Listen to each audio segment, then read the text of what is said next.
इस मंच से हमारी मांग है, जो हमारी पार्टी हमारे अध्यक्ष ने करी है, अमित शाह हाथ जोड़ के माफी मांगे, इस्तीफा दे और ये जो दूसरा अक्षम्य अपराध किया है इसके लिए बर्खास्तगी हो जिन लोगों ने ये किया है।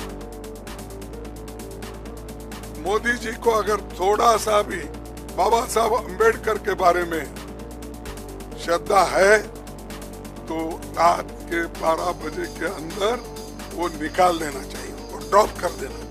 बाबा साहब भीमराव अंबेडकर पर दिए गए बयान पर इस बार खुद फंस गए हैं देश के गृह मंत्री अमित शाह।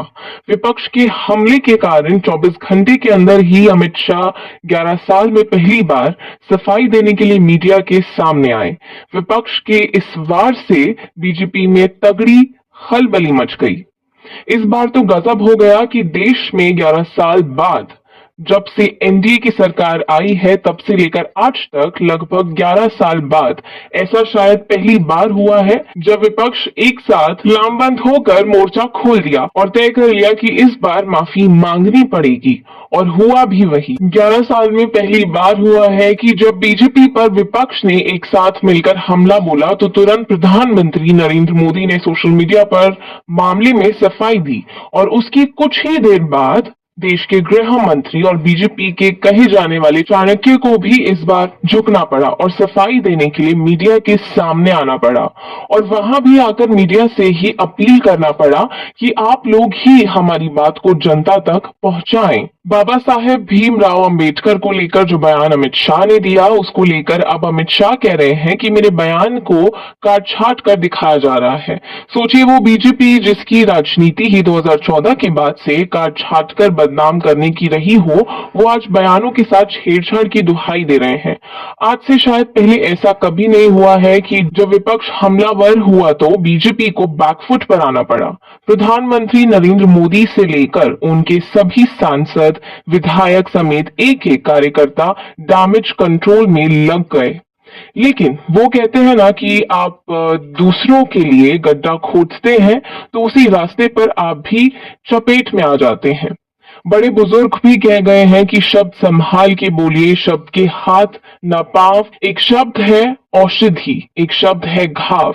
कमान से निकला तीर और जुबान से निकली बात वापस लौट कर नहीं आती। और यही कारण है कि अमित शाह इस बार विपक्ष के लपेटे में आ गए और ऐसा आए कि उन्हें भागते हुए जनता के सामने आना पड़ा।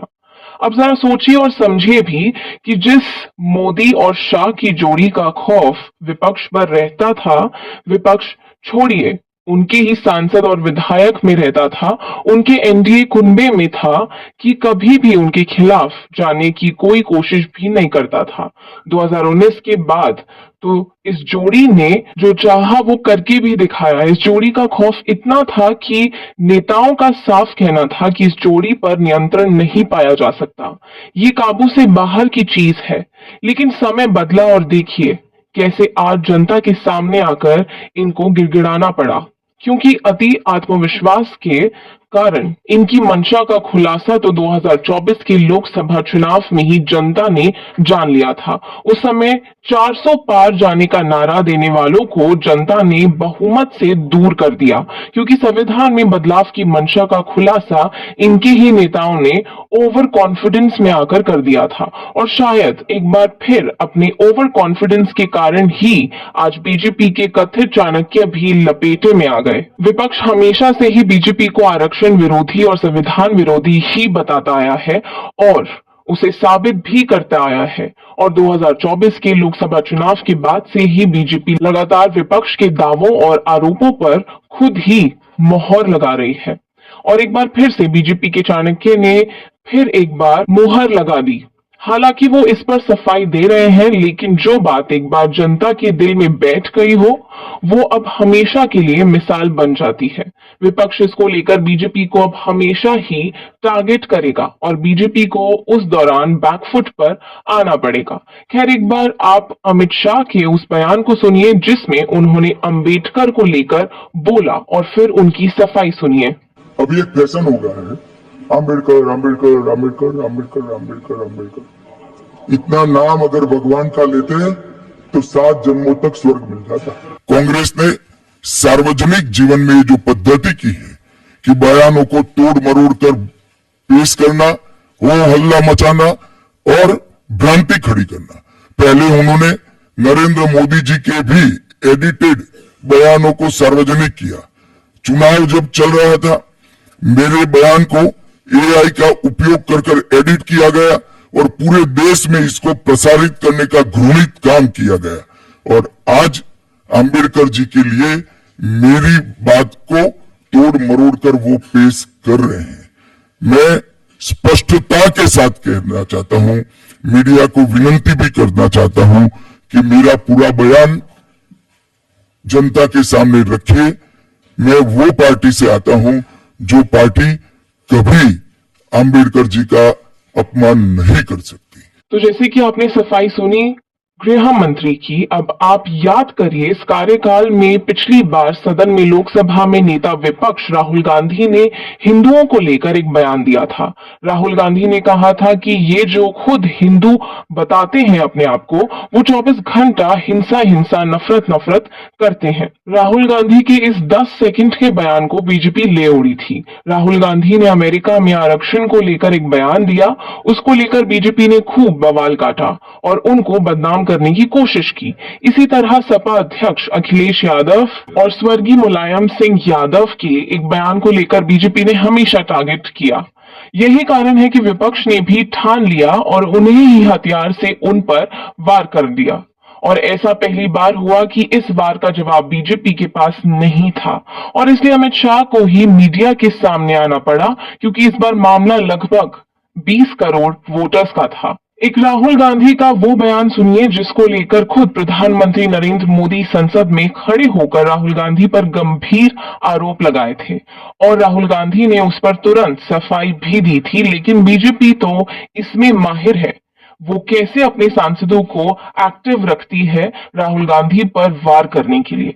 देखिए और समझिए। शिव जी कहते हैं डरो मत, डराओ मत, अभय मुद्रा दिखाते हैं, अहिंसा की बात करते हैं, त्रिशूल को जमीन में गाड़ देते हैं। और जो लोग अपने आप को हिंदू कहते हैं वो 24 घंटा हिंसा हिंसा हिंसा, नफरत नफरत नफरत, असत्य सत्य असत्य।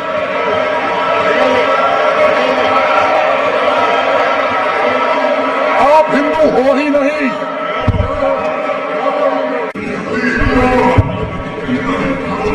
विषय बहुत गंभीर है। पूरे हिंदू समाज को हिंसक कहना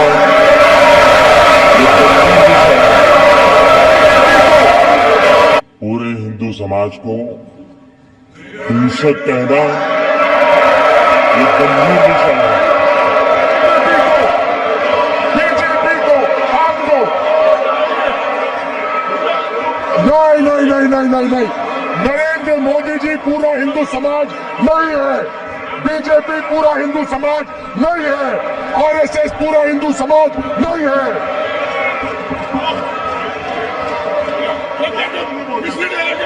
अब आप समझिए कि बीजेपी जो खुद दूसरों के साथ इस तरह का खेल खेलती हो, वो आज इसी बात की दुहाई देते हुए फिर रही है।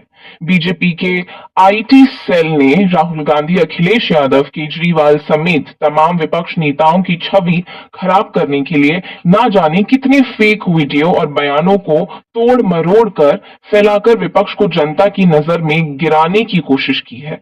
लेकिन आज जब वही हथियार उन पर इस्तेमाल हो रहा है तो वो परेशान हो रहे हैं।